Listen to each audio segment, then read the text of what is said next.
Salut tout le monde, c'est Chéliane et bienvenue sur Musepod. Musepod. Aujourd'hui, nous sommes en compagnie de Pandar, un artiste local qui fait partie du Square et actuellement nous sommes dans le pôle studio. À son actif, il a 4 singles s'intitulant Level Up, Addict, Ma Douce et Spleen. Et dernièrement, le 30 décembre 2025, il a sorti son premier album s'intitulant Manifeste. C'est bien ça? Ouais, c'est ça. Ouais. Félicitations. Merci. Pourrais-tu nous en dire un peu plus sur cet album? Ouais, bah écoute, comme tu l'as dit, hein, donc l'album s'appelle Manifeste, c'est pas pour rien. En gros, le but c'est de pouvoir manifester des choses dans sa life, en gros.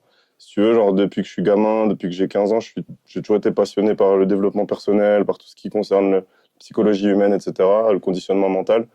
Et j'avais à la base designé ce projet, pas forcément à vocation à ce qu'il soit public, mais pour pouvoir être un outil pour moi, pour réorganiser mon mindset et faire en sorte d'aller avoir une mentale de genre on va tout droit et le but c'est de tout péter, tu vois. Et au final, au fur et à mesure que je travaillais sur les sons, je me suis dit, en vrai, il y a un délire, ça peut être très stylé, il peut y avoir d'autres personnes qui peuvent se reconnaître dedans. Et le projet a pris plus ou moins forme en un mois.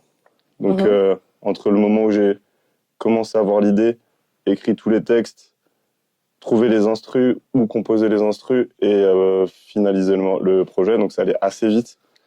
Et c'est mon premier bébé, donc je suis hyper content du truc. J'ai eu des super retours en plus, donc ça c'est hyper chouette, super. quoi. Non, vraiment, il était super. Moi, j'ai pu écouter plusieurs titres. Vous avez pu voir sur mon Insta, on avait tourné quelques petits clips pour des vidéos qui vont prochainement sortir sur sa page Instagram. On a fait des petits réels sympas. Et c'était vraiment... C'était bon délire. Ouais, c'était vraiment super. Et moi, d'après ce que j'ai compris, tu chantes un petit peu. Est-ce que dans ces singles-là que j'ai pu citer, est-ce que dedans, il y a de la chanson? En fait, à la base, je chante. C'est-à-dire que j'ai commencé à chanter à l'âge de 13 ans, je dirais. Okay.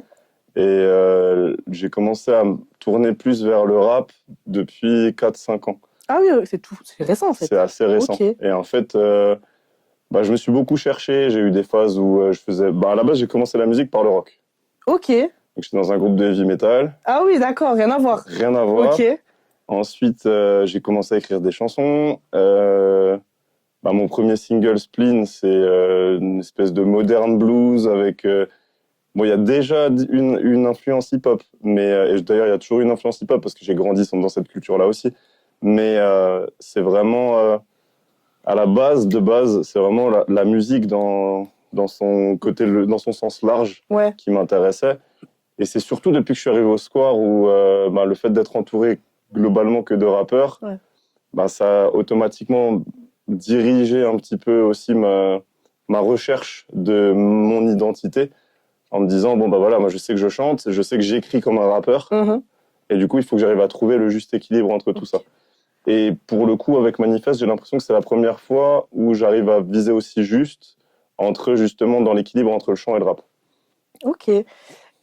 Justement, en fait, la question que j'aimerais te poser, vu que tu chantes depuis le début et que tu rappes depuis très peu de temps, est-ce que pour toi c'était un défi de combiner le chant et le rap, ou ça a été vraiment naturel depuis que tu es venu au Square et que c'était pour toi une évidence de mettre tout ça ensemble, quoi? Alors, c'était pas du tout naturel. Je te mens pas. Au début, comme beaucoup de gens, au début, mes premiers raps, c'était éclaté. Vraiment, poubelle. Faut bien commencer quelque part. Hein. Et je suis arrivé ici, je faisais écouter mes sons, je me faisais tailler fort, et ça m'a motivé à taffer dur, parce que, en fait, comme je le disais dans mon récap, quand tu as l'opportunité d'être dans un environnement dans lequel il y a des gens qui sont meilleurs que toi, en fait, ça te force à grandir parce que tu veux pas continuer à être continuellement le dernier, tu vois. Et du coup, il y a une forme de compétition qui s'est formée, mais que tu t'es imposé ou qui était déjà là à la base? Alors moi, j'ai déjà cette mentalité de base. C'est-à-dire que j'ai toujours été dans une forme de compétition déjà vis-à-vis de moi-même. Oui. C'est-à-dire que Ben, je pour sais, faire mieux. tu vois, par exemple, mon son Level Up, il parle totalement de ça. Genre, le but, c'est de, genre, tous les jours essayer d'être un petit peu meilleur que la veille. Ouais. Ça, c'est vraiment ma mentale, c'est mon mantra. Et le fait j'aime pas être avec des gens qui sont moins forts que moi. C'est pas, enfin, dit comme ça fait un petit peu, prétentieux ou quoi, mais c'est pas ça. C'est plus que je vais préférer être dans un environnement dans lequel il y a des gens meilleurs parce que je sais que ça va me motiver à aller beaucoup plus, Ok. à donner mon max. Mhm. Alors que si je suis dans un environnement où, entre guillemets, les gens sont moins bons, bah, du coup, je vais avoir tendance à, comme beaucoup de gens, à me reposer un petit peu plus sur mes acquis et c'est pas du tout ce que j'aime. Du Ok. coup, c'est vrai que, bah, voilà, l'arrivée ici, elle m'a fait du bien de ce côté-là. Et, bah, aujourd'hui, bah, de par les différents projets que j'ai eu la reconnaissance un petit peu de tout le monde. Et je pense que bah, j'ai réussi à atteindre une espèce de niveau où on est sur une espèce de pied d'égalité, tu vois. Et c'est ça qui est bon. Mais je crois savoir que tu es le seul ici qui, du coup, combine chant et rap, d'après ce que je peux comprendre, entre guillemets, bien évidemment. On va dire que je suis celui qui est le plus éclectique. Je suis celui qui Ok. est le plus éclectique, bien que il y a des projets rap, chansons françaises, des trucs improbables, voilà. Mais genre, en termes de chant, oui, je suis le seul chanteur d'ici, quoi. Moi, maintenant, j'aimerais quand même te poser une question. Du coup, vu que tu fais du rap, est-ce que la chanson apporte quelque chose de bien dans l'industrie du rap aujourd'hui, en 2025? Ouf. Ah, ça, c'est une vraie question, hein. C'est une vraie question à laquelle la réponse, elle n'est pas si simple. En fait, on va dire que si on parle que de la musique mainstream, Mhm. absolument pas. Ok. Musique mainstream, actuellement, c'est infernal. C'est d'ailleurs, bah, c'est un peu ce qui a motivé aussi le fait de rendre public le projet Manifeste. C'est le fait de me dire, tiens, j'ai envie de proposer une musique qui est ben, comme celle que j'aime, c'est-à-dire, moi, j'aime le rap, j'aime le hip-hop, mais où ça parle un petit peu d'autre chose que de sujets par rapport à consumérisme à fond, euh, des problématiques de la manière de traiter ses Ouais, ouais, partenaires, ouais. rabaisser tout le monde, Mm. rabaisser les femmes, vouloir avoir un max d'oseille, vendre de la drogue, etc. Parce que le problème, c'est que je pense qu'il y a beaucoup d'artistes qui oublient que ben, la musique, c'est de la culture. Et du Aussi, coup, ça participe de manière vraiment forte à l'éducation bien sûr. des enfants de la génération d'après, en fait. Surtout l'écriture. Et quand tu entends toute la journée des paroles absolument insensées, ben, dans ton cerveau, ça se normalise, en fait. Et du coup, ben, Exactement, tu te ouais. dis, ouais, bah, ok, d'accord, super, bah, je vais faire que ça, genre prendre de la ligne, je vais plus aller à l'école, ça sert à rien, en fait, je vais juste faire du rap, ça va être trop bien, Bah, c'est ce je qu'on vais vendre du prône. shit. Bah, C'est c'est malheureux, mais c'est ce qui se fait aujourd'hui et c'est ce qui est prôné. Et on le voit avec les nouvelles générations maintenant. Si on les entend parler, c'est entre guillemets, bien évidemment, je peux à prendre avec des pincettes. C'est vraiment à cause du rap. Aujourd'hui, quand on écoute du rap, ça parle de sexe, de bédo, euh, de choses, en fait, de choses où tu te dis à l'adolescence, tu penses pas forcément à ça parce que c'est pas normal et surtout qu'il faut pas en faire ça une normalité parce que ça n'est pas. Être vendeur de shit, c'est pas une normalité, tu Après, tu vois, vois. Par exemple. c'est pour ça que je disais que c'est pas si simple à répondre parce que là, c'est seulement si on parle de l'industrie et si on parle du mainstream. Alors qu'en réalité, il y a énormément d'artistes qui parlent d'énormément d'autres sujets Bien sûr. et il suffit de diguer un petit peu pour réussir à trouver des vraies pépites. Mais le problème, c'est que, ben, comme dans tout, je veux dire, tu regardes pourquoi est-ce que quelque chose qui va être fait par un artisan, ça va avoir plus de cachet et ça va coûter généralement plus cher qu'un produit industriel. C'est parce que ben, il y a beaucoup plus de soins, il y a beaucoup plus de détails, Mm. alors que dans le rapport industriel, il faut que ça aille vite, il faut que ça soit efficace. Et donc, en Ouais. fait, on taille dans le gras. On a trouvé une recette qui fonctionne. Bah, boum, on répète, on répète, on répète, on répète, on répète, jusqu'à ce que ça sorte plus d'oseille. Et une fois que ça sort plus d'oseille, cet artiste-là, on le tège et on prend le prochain. Et c'est un petit peu... Je ne vais pas dire que c'est ce que je déplore, parce que d'une certaine manière, j'ai l'impression que cette ère-là, elle est en train d'arriver à son terme grâce ou à cause des IA. Mm. Parce que du coup, maintenant, les IA vont réussir à faire ça mieux que les artistes industriels. Mm. Et donc, pourquoi, en fait, est-ce que, si tu es une maison de disques, pourquoi est-ce que tu t'emmerderais à devoir payer un artiste Mhm. alors que tu peux avoir une IA que tu vas payer genre $50 par mois qui va te sortir, je sais pas moi, 200 titres par jour. Et du coup, ben, ce que j'aime bien dans ce truc, c'est que dans ma tête, après, dans ma vision, j'imagine que ça va d'une certaine manière, genre, surcharger le marché et qu'il va y avoir, ben, en fait, une scission. Il va y avoir ceux qui vont aller écouter ça parce qu'ils veulent juste éteindre leur cerveau et être en mode ouais, c'est super, ouais.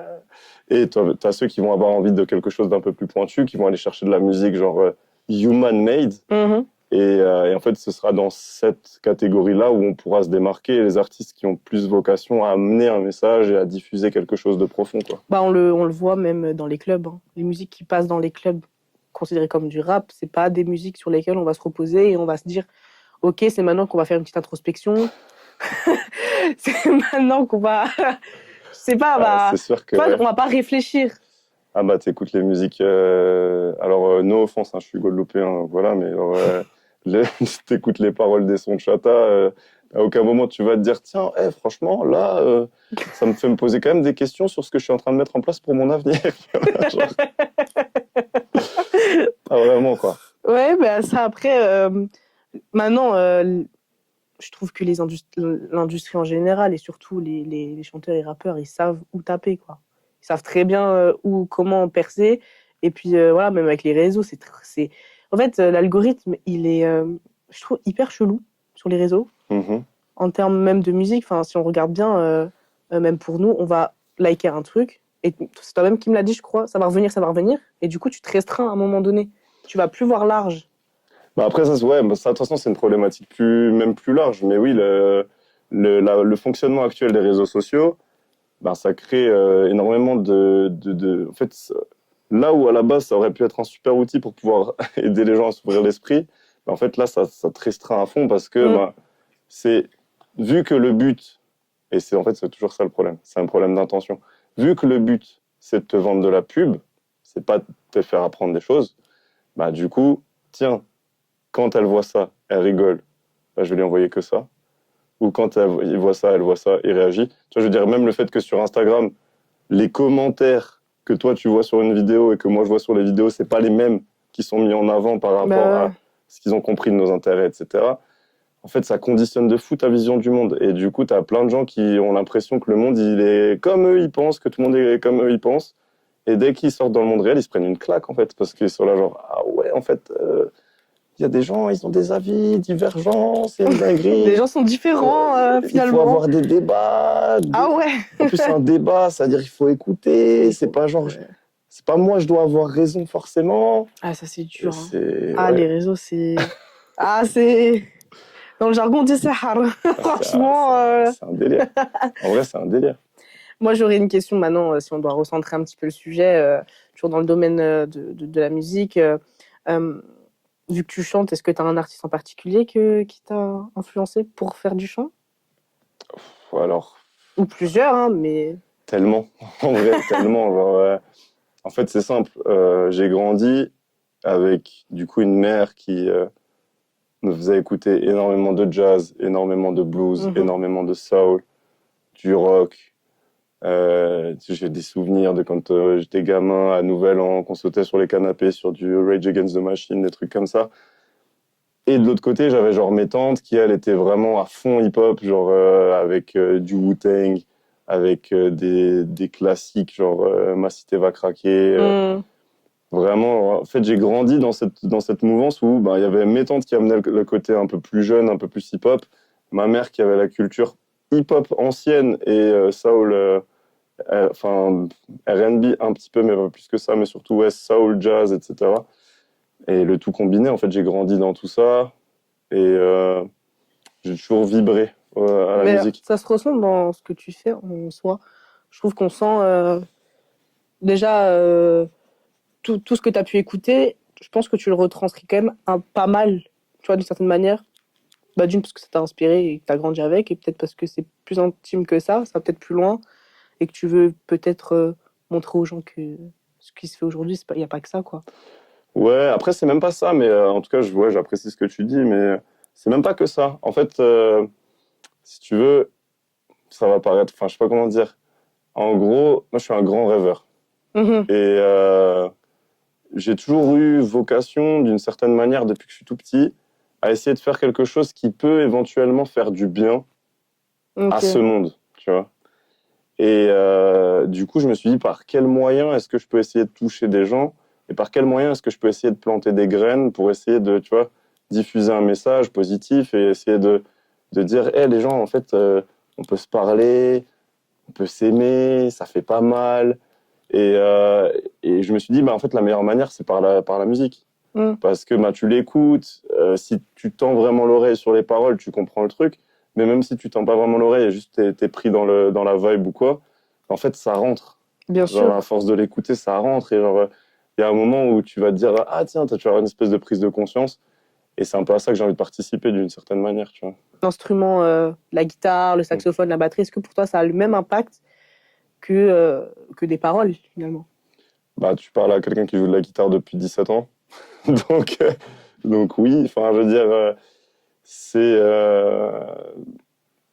il n'y a pas de musique sans instrument. Mhm. Je veux dire, aujourd'hui, on a beaucoup réduit la musique moderne avec le beatmaking, etc. Mhm.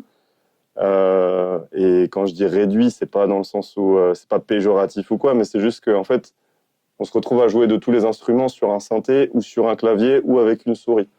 Mais au final, ça reste des instruments. Je veux dire, quand tu joues d'une guitare virtuelle, ça reste une guitare, même si ça sonne pas comme une guitare. C'est clair que ça n'a pas la chaleur et l'âme qu'il peut y avoir dans une guitare. Mais je veux dire, quand tu vas resampler des morceaux où c'est enfin, il y a énormément de sons qui sont resamplés, des instrus où ça allait chercher un gars qui joue, je sais pas où, dans une montagne que personne n'a jamais entendu, boum, on va le prendre, on va le remixer, on va faire une prod avec. Je veux dire, en fait, c'est une forme d'alchimie Ok. entre parce que chanter tout seul a cappella, c'est un délire, mais c'est pas forcément très intéressant. Une prod toute seule, ça peut faire le job. Il y en a qui sont incroyables, mais genre c'est vraiment l'association des deux qui crée la magie en fait. Mais est-ce que tu aurais voulu faire enfin, jouer d'un autre instrument? Au-delà de la guitare? Ou c'est déjà le cas? Bah, je joue un peu de batterie, mais Ok. pas suffisamment pour pouvoir dire que je joue de la batterie. Mais si, ouais, j'aurais kiffé jouer du saxo. Ok.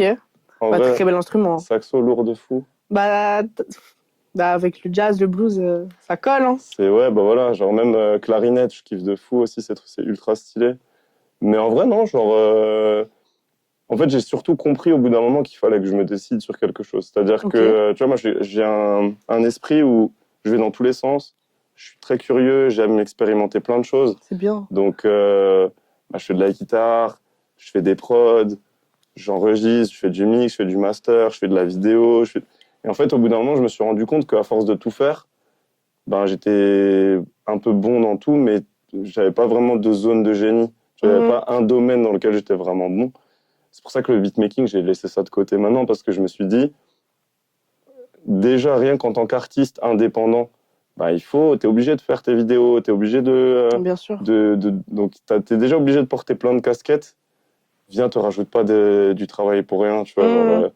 il y a de très bons beatmakers, en plus, je suis entouré de très bons beatmakers, donc, voilà, autant travailler avec eux, petit big up à MCK au passage. Trop cool. Moi, enfin, pour que les gens puissent apprendre à te connaître, sur les sons que tu as pu sortir, que ce soit dans Manifeste ou tes singles, est-ce Mhm. qu'il y a un son en particulier sur lequel tu es très attaché et sur lequel on peut apprendre à te connaître humainement au-delà de ton nom d'artiste? En vrai, je dirais le projet, hein. Tout le projet Manifeste? manifeste. Ouais. Parce que il y a plusieurs facettes dans chaque. Enfin, c'est une facette un peu de ma personnalité dans chaque morceau. Ok. C'est-à-dire que ben, tu prends Icar à l'intro, je parle de la perfectionnisme et de l'anxiété de performance. Donc, Ok. genre, le besoin de toujours faire bien, toujours faire mieux. Et est-ce que c'est vraiment ben, un besoin de toujours faire mieux ou est-ce que c'est pas juste genre une forme de peur et une Ouais. forme de fuite? Après, tu as Mirage, où je parle du fait de vouloir vivre de manière passionnée, quitte à ce que ce soit douloureux, mais au Mhm. moins vivre vraiment. Mhm. Tu as Béni, où je parle enfin, De de, spiritualité, non? Alors, oui et non, Enfin, mais une forme. c'est plus la reconnaissance. Ok. C'est vraiment le fait de se rendre compte que, putain, et ce matin, je me suis réveillé. Ouais, ouais. Et en fait, genre, tu sais, pour nous, c'est normal, genre, Alors que. alors qu'en vrai, c'est une dinguerie. Ouais. C'est genre, parce qu'il y a des gens, ils se réveillent pas. Et on a tendance à l'oublier parce que comme c'est tous les jours, Ouais, c'est une habitude. c'est comme, tu sais, tu regardes plus le ciel au bout d'un moment. Tu C'est te dis, vrai. ouais, allez, C'est ça y là. est. Alors qu'en vrai, c'est une dinguerie, tu vois. Mm. Et c'est ça, en fait, c'est reprendre un petit peu le plaisir et le goût de regarder les petites choses. Pareil, ma vérité, c'est un peu une invitation à être soi-même et à être positif. Donc, ouais, je dirais vraiment, pour me connaître, le mieux, c'est d'écouter le projet en entier. De toute façon, c'est 6 titres, c'est pas très long. De toute Et, manière, vous pouvez tout retrouver sur Spotify. Bien évidemment, vous aurez tout en description, comme faut ça. aller Vous n'êtes pas checker. perdu. Voilà, faut aller checker. Faut aller C'est pas moi checker. qui l'ai dit. Hein. C'est moi qui l'ai dit. J'assume de ouf. Hein. Mais non, franchement, c'est trop cool parce que honnêtement, comme tu l'as très bien dit, c'est vrai qu'il y a des choses qu'on ne regarde plus, que ce soit même la nature.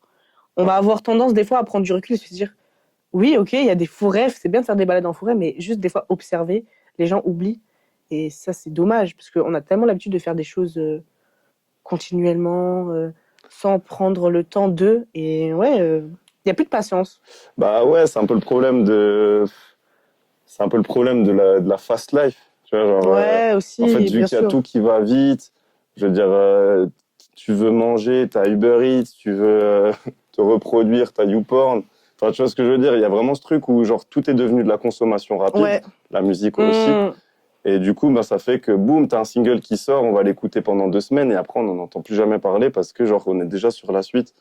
Et les gens prennent plus le temps de, je sais pas, d'observer un coucher de soleil, d'apprécier des petits trucs. Mais en vrai, c'est un truc de fou. Et je pense, quand tu vis quelque chose de un peu traumatisant, je sais pas, je te donne un exemple. Moi, quand j'étais plus jeune, genre, j'ai eu une blessure au sport et j'étais en fauteuil roulant. Donc, j'avais une jambe paralysée. Et c'est en fait à ce moment-là où j'étais plus tellement capable de faire grand-chose que je me suis rendu compte de la chance que c'était de pouvoir enfiler un pantalon tout seul, par exemple, tu vois. Mmh.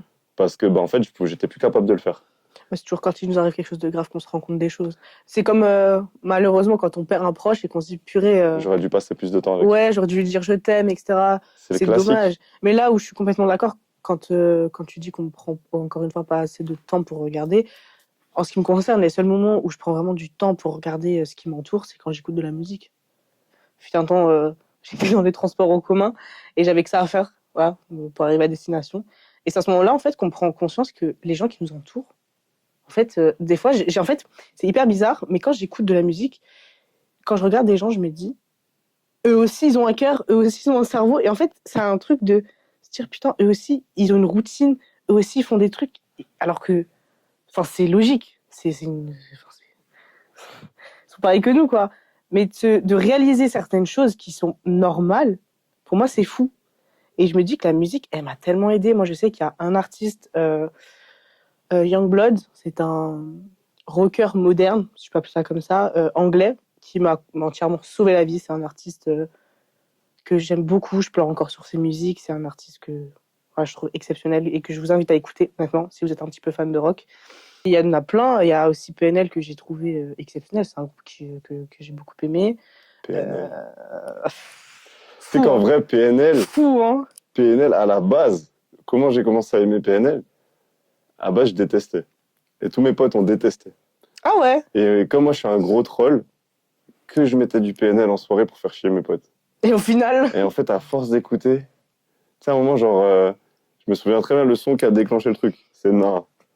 Je le mets pour rigoler comme ça en soirée, et d'un coup, je me le prends, et je suis en mode, en vrai, c'est lourd quand même. Moi, c'est les clips Et là, je que j'ai trouvé creuse, fou. et je suis en mode, mais ouais, mais c'est une dinguerie. Mm.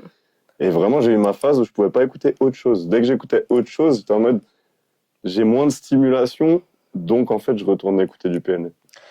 Moi, j'ai commencé à écouter du PNL au collège grâce à mes potes gars, quoi. Ils écoutaient ça, ils écoutaient du Nekfeu. Moi, j'étais pas in du tout à l'époque. Et en fait, je me rends compte que c'est grâce à eux qu'il y a des choses que j'écoute et il y a des choses sur lesquelles j'écouterai toute ma vie. Parce que si j'étais pas assis sur ce banc au moment où ils mettaient leur enceinte à 10h30 à la récré, j'aurais jamais écouté de moi-même. Mais non, mais c'est vrai, il y a des artistes. Bon, au-delà des, comment ça s'appelle, des polémiques sur Nekfeu, je trouve que c'est dans son écriture. Ouais, Nekfeu, il manque, hein, en vrai. Hein. Ah, son écriture, Nekfeu, il manque, parce que quand il était là... la baffe que j'ai eue de. Moi, la première musique que j'ai écoutée, bon, c'est les classiques, c'est On verra, hein, on va pas se mentir. Et j'ai commencé réellement à écouter du Nekfeu il y a 1 an ou 2. Mais ouais, il y a des artistes, honnêtement, je pense, qui ont sauvé des personnes. Ah ben oui, et Je puis suis genre sûre. dans toutes les... En fait, dans toutes les générations, dans tous les styles, dans toutes les époques, enfin, je veux dire, c'est... enfin, c'est un des médias les plus puissants, la musique. Hum. Parce que, en fait, la mélodie fait que on va percevoir les mots différemment. Tu peux te prendre un texte de chanson, peu importe que ce soit rap, chanson française, peu importe, beaucoup plus puissamment pour certaines personnes que dans un bouquin, par exemple. Ah, je suis pas d'accord. C'est pour ça que j'ai dit pour certaines personnes. Ouais, Je veux dire, en mais. fait, parce que c'est beaucoup plus facile d'accès et surtout, Oui. c'est un format où, tu vois, je veux dire, il y a des morceaux classiques qui te font l'effet d'un livre juste sur un morceau de 3 minutes, tu vois. Alors, sur le ressenti, je suis d'accord, mais il faut pas oublier qu'il y a beaucoup de rappeurs qui s'inspirent de la littérature pour Ah, écrire. Et mais ça, limite, j'ai envie de dire, c'est logique parce bah, de que. toute façon, c'est de l'écriture, donc ça ne peut que revenir de Ah, la mais littérature. je pense qu'il y en a plein qui doivent écrire et qui ne lisent pas. Hein. Ah, j'ai deux, trois noms en tête là, que je ne citerai pas Mais, pour des raisons de bienséance, mais mais j'en pense pas moins. Tout le top mainstream rap FR, là, je pense qu'il n'y en a pas beaucoup qui lisent des bouquins. Peut-être ils ont lu Martine à la plage et Oui Oui. Ça doit s'arrêter là à peu près. non, mais moi, je trouve que. Parce que lire, au-delà de la musique, c'est déjà c'est important pour sa culture. Ah, Voilà, pour de fou, de apprendre de fou. nouveaux mots, pour accroître sa vision du monde. Et on parle beaucoup des philosophes, mais il y a beaucoup d'écrivains qui ne sont pas philosophes, mais qui ont une vision philosophique des choses et que je trouve vraiment juste exceptionnelle. L'écriture, c'est une réflexion, mais qu'il ne faut pas négliger ça dans la musique, que ce soit dans la chanson ou dans le rap, et majoritairement dans le rap. Après, ouais, oui et non, dans le sens où, genre, je pense que c'est important d'avoir un minimum de culture littéraire pour pouvoir justement savoir comment organiser des mots et comment orchestrer un texte. Ok. Mais je pense que le plus important, c'est surtout d'avoir du vécu et d'avoir des choses à Ah oui, non, raconter. mais ça, bien sûr. Parce que c'est un peu ce que je reproche. Enfin, ce que je reproche. Je suis personne pour reprocher ça. Mmh. Mais c'est un peu ce que je déplore dans la musique actuelle. C'est qu'en fait, bah, il n'y a plus rien à dire parce que c'est des gens qui n'ont rien vécu. Ouais. Et du coup, genre, en fait, à part dire je veux partir en RS3, nanani, nanana, je veux pouvoir payer le BBL de ma meuf, bah en fait, genre, oui, ok, mais déjà ton niveau d'ambition, frérot, genre, il est un peu éclaté. Et surtout, genre, ben, qu'est-ce que ça me raconte de toi? Tu vois? Ouais. Genre, Ok. en fait, je te connais pas. Tu vois, genre, t'es Ouais. là, tu me dis, ouais, machin, je sais pas quoi, mon bébé, nanana. Si, bon, tu dis, ouais, je parle en espagnol, ça part en hola, à la limite, il y a une petite info glissée, genre, en fait, je suis espagnol, mais genre, en fait, on sait rien de toi, à part Mmh. que tu fais des sons pour des meufs. Après, maintenant, il y a des gens qui le mettent dans les clips, mais est-ce que ça suffit? Je crois pas. Bah, après, ça, c'est très subjectif, de toute façon. Mmh. Tu vois, je veux dire, chacun a sa vision, chacun a son interprétation des choses, et je pense que de toute façon, on est personne pour pouvoir juger ce qui est bien, ce qui n'est pas bien. Mais, euh, mais c'est vrai que, en tout cas, moi, je sais que si je parle de mes goûts perso, j'apprécie quand il y a du personnel. C'est-à-dire quand déjà je peux m'identifier à quelque chose Mmh. et quand en fait ça raconte un truc. Tu vois, je veux dire, parce que dire ouais, vous êtes pas prêts, on va tout baiser, nan, nan, montagne de billets sur vous, gros BBL sur toi. Ok, mais en fait je m'identifie pas moi à tout Oui, ça. bah après, Donc, comme dit, c'est la nouvelle génération en soi. Hein. alors que tu me dis, je sais pas, tu me sors un son sur une expérience perso que tu as vécue, qui peut être, je sais pas, peu importe le sujet, tu vois, mais je veux dire quelque chose d'un peu plus personnel, mais dans lequel il y a quand même un peu d'universel. Je te donne l'exemple classique de tous les artistes, le son de la rupture. Tu vois. Je veux dire, bah, en fait, tu te reconnais dedans parce que tu l'as déjà vécu, parce que tu Bah, sais bien ce que sûr, c'est que d'être là, genre, ouais, c'est bien vrai, elle sûr. m'a quitté, et puis, Ouais, genre, et donc, forcément, le fait d'avoir une interprétation différente, de l'amener avec tes mots et avec ton vécu, ben, ça permet de pouvoir voir quelque chose que nous, on a vécu, mais d'une autre manière. Et je trouve que vraiment, pour moi, les meilleurs artistes, c'est des gens qui arrivent à poser des mots sur des ressentis que tu as mieux que toi-même. C'est-à-dire, t'entends le truc, ben, tu vois, par exemple, je trouve que Nekfeu est très fort pour ça. T'entends le truc et tu te dis, oh putain, genre, il vient de m'expliquer à moi-même un truc que j'ai ressenti et sur lequel j'arrivais pas à poser des mots. ouais. Ça, par contre, je trouve ça exceptionnel qu'il y a beaucoup d'artistes qui puissent, en fait, qui te racontent ce que toi tu vis, alors que toi-même, t'arrives pas à l'expliquer. Ouais, ouais, c'est trop fort. Ça m'est déjà arrivé, j'ai fait stop. Je dit non, on va pas aller plus loin. Il sait mieux que moi, je dis c'est pas possible.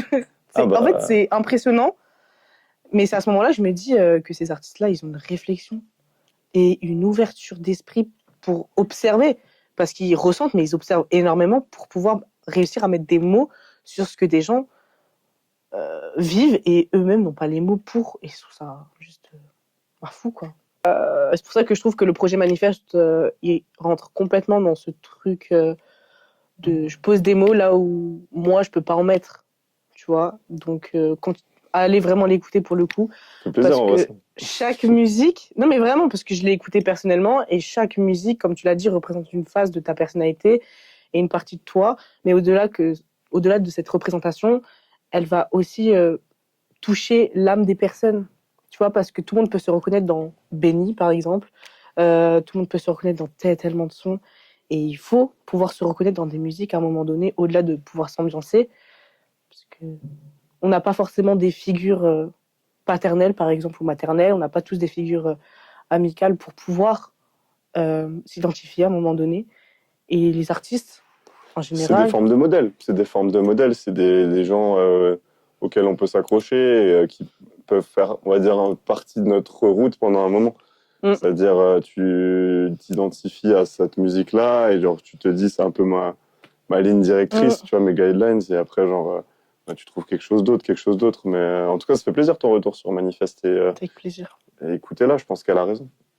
On grandit aussi avec les musiques. On évolue avec, on a toujours des phases dans nos vies où on va écouter des musiques plus que d'autres, mais il va toujours avoir un moment où on va se retourner vers ces anciennes musiques-là et on va se dire, putain, à ce moment-là de ma vie, j'ai écouté ça et je vais le réécouter dans un autre moment.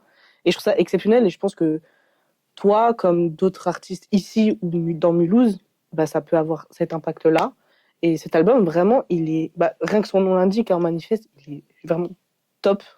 On a pu faire l'écoute Plaisir, ça. euh, le jour de la sortie. Et honnêtement, je m'y attendais pas. Je m'attendais déjà un petit peu à ce côté psychologique et émotionnel. Ça, j'étais sûre. Mais non, et puis même dans ta façon de te comporter avec les gens, t'es quelqu'un de très, très émotionnel et très psychologique. T'es pas. Euh, tu y vas, en fait, tu vois, tu vis les choses et ça se ressent. Et je pense que dans tous les cas, ça peut que se ressentir dans ton art. Après, je pense que c'est important, tu vois. Je veux dire, au bout d'un moment, c'est, on sait que, enfin, en tout cas, moi, j'ai conscience que à partir du moment où je deviens une personnalité publique, ça vaut ce que ça vaut, tu vois. Mais je Mmh, veux dire, à partir du moment où il y a des gens qui sont capables de voir ce que tu fais et d'entendre ce que tu fais, d'une certaine manière, tu as une responsabilité sur le message que tu diffuses et sur l'image c'est que tu vrai. transmets. Et tu vois, j'ai toujours eu ce truc. Enfin, je veux dire, bah, je suis passionné d'éducation. J'ai toujours travaillé dans des domaines qui sont en lien avec l'éducation. Donc, il y a vraiment ce truc où j'ai vraiment envie de transmettre une image de, bah, en fait, on peut croire en ses rêves et se donner les moyens, en tout cas, d'aller vers eux, tu vois. Ouais, bien sûr. Et que c'est ça le but. Genre, on n'est Ouais, pas là juste pour faire boulot, manger, dormir. Ça n'a aucun sens. Il faut trouver un moyen de donner du sens à ce qu'on fait, réussir à mettre sa créativité en avant et surtout, bah, en fait, faire ce qu'on aime. Enfin, la vie, elle est courte, mine de rien. mmh, Et en fait, on n'a pas le temps à perdre à faire des trucs qui nous font chier, en c'est vrai. vrai. Et comme tu l'as dit, on se réveille chaque matin sans pour autant être sûr de se réveiller. Donc, C'est ça. autant le faire, quoi. C'est un truc de ouf. Et chaque journée où tu fais pas ce qui a du sens pour toi, c'est une journée de perdu.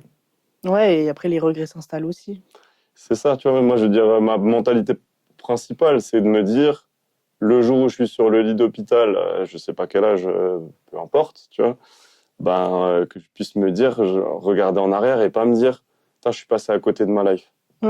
Tu vois, je veux dire, clairement, la vie d'artiste, c'est pas évident à plein de bien niveaux. sûr. Je veux dire, ça enchaîne des nuits blanches. C'est dur. Ça coûte de l'argent, ça en rapporte pas forcément. Et des points de vie aussi. Hein. Genre, ah ouais. Et des points de vie en moins. Des points de vie, des points de santé mentale, tout ça. Ouais, c'est vrai. Mais par contre, c'est un kiff.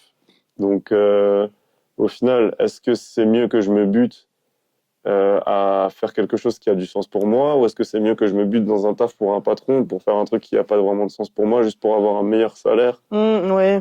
et derrière pouvoir claquer de l'argent pour oublier que ma vie c'est de la merde? C'est une question de choix maintenant. Hein. Ça m'intéresse pas de fou. On arrive à un stade où c'est soit on choisit de mettre de l'investissement dans son art, soit tu décides de faire autre chose, et à ce moment-là, en fait, dans tous les cas, peu importe le domaine artistique dans lequel vous voulez vous lancer, que ce soit la musique, la danse, la photo, des vidéos, peu importe, c'est un choix qui est hyper compliqué parce qu'au début, c'est hyper dur. Tu gagnes pas, donc t'es pas rentable dans ce que tu fais, parce que majoritairement, quand on se lance dans un domaine, on pense d'abord à ça. En vrai, je suis pas totalement d'accord avec toi. Enfin, oui et non, parce que je suis d'accord, mais en vrai, c'est le cas dans tous les domaines dans l'entrepreneuriat. Oui, mais bien sûr. Je veux dire, à partir du moment où tu veux te lancer dans un projet, de toute façon, dans la vie, il n'y a que deux choix. C'est soit tu travailles pour ton rêve à toi, soit tu travailles pour le rêve d'un autre. Ah, bien sûr. Et quand tu prends le chemin du salariat, et c'est absolument pas un jugement, chacun fait ce qu'il veut, mais du coup, tu prends le chemin de travailler pour le rêve de quelqu'un d'autre. Par contre, si tu prends le chemin de travailler pour ton rêve à toi, automatiquement, tu vas devoir fournir beaucoup plus d'efforts. Au début, tu vas taffer comme un malade et il n'y aura pas forcément de résultats d'ordre financier. Par contre, chaque échec, ça va être une expérience qui va te permettre de pouvoir aller plus fort à la fois d'après. Et c'est comme tout. Je veux dire, quand tu apprends à marcher, t'apprends à marcher avant d'apprendre à courir. Donc tu tombes, tu te relèves, tu tombes, tu te relèves. Et en fait, c'est comme ça que ça fonctionne.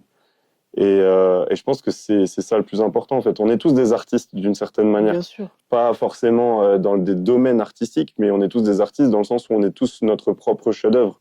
Et le but, c'est de pouvoir accomplir ce chef-d'œuvre, en fait. Et pas juste être là, se laisser vivoter, se contenter d'un 10 sur 20 et en fait vivre dans une vie de médiocrité.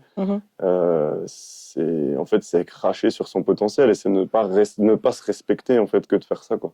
En tout cas, selon ma vision. Du coup, sur ces très jolis mots, nous allons conclure cette vidéo. Merci Pandart d'avoir pu participer à ce podcast. Merci de m'avoir invité, même si en soi, t'es dans mon studio, donc c'est vrai. moi qui t'ai invité. Mais c'est ok. Tu vois le délire. En tout cas, merci à vous d'avoir regardé cette vidéo. Je vous mets son Insta en description. Et on se fait chier pour les vidéos, hein, il faut aller voir. Hein. Je vais vous mettre tous les liens Spotify pour écouter son album et ses singles en description aussi. Je vais vous laisser aussi mes réseaux pour que vous puissiez me suivre et pour que vous puissiez suivre tout ce qui se passe au Square avec Pandart et les autres. Et je vous dis à la prochaine. À plus, salam.